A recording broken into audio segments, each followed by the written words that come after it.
Welcome to StarsX. You've seen his face 1,000 times. The intense glare, the quiet rage, the controlled chaos. But Robert De Niro isn't just a movie legend, he's a force of nature. But before the Oscars, before the mob bosses and broken men, there was a boy from New York chasing something deeper than fame. Robert Anthony De Niro was born on August 17, 1943, in the heart of Manhattan. His parents were artists, but divorced when he was just 2. Raised by his mother in Little Italy. At 10, he stepped onto the stage for the first time in a school play. Something clicked. That nervous kid? He found his voice pretending to be someone else.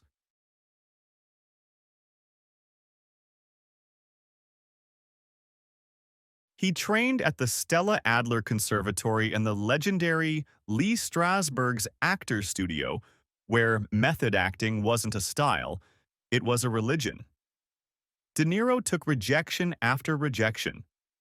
But then came a small role in Greetings, 1968, followed by Bloody Mama and Mean Streets.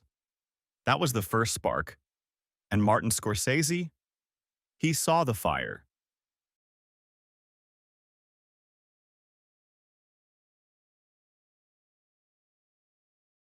Then came The Godfather Part II. De Niro, as young Vito Corleone, didn't just act, he transformed. He won his first Oscar, and the world finally understood this man was different. With Taxi Driver, he gave us, You talking to me? with The Deer Hunter, heartbreak. With Raging Bull, raw brutality. He gained 60 pounds for Jake LaMotta. He studied people, obsessed over them, until he wasn't performing. He was becoming. By the 80s and 90s, De Niro wasn't just a great actor. He was the actor. Goodfellas, Cape Fear, Casino, Heat. Each role different, each one unforgettable. Directors lined up, actors looked up. He was a living blueprint for what it meant to dedicate your life to the craft.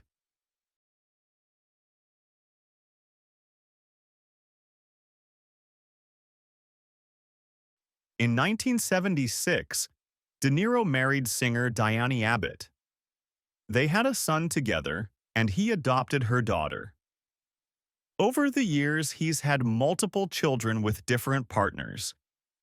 He was married again to Grace Hightower in 1997.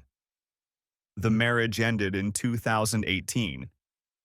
De Niro has always kept his family life mostly private, but fatherhood, he's taken it seriously, even welcoming a new child at 79. He's known for speaking his mind, especially politically. De Niro's harsh criticism of former President Donald Trump made headlines, sometimes dividing fans. But he's never cared about approval. Whether it's his art or his beliefs, he's always said what he means, even if it rattles the room.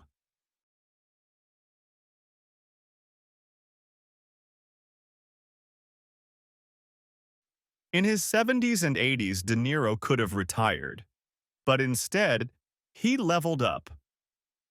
In The Irishman, he reunited with Scorsese and Pacino in a haunting meditation on violence and regret.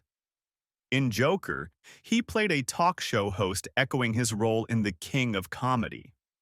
In 2023, he starred in Killers of the Flower Moon, a brutal, masterful performance.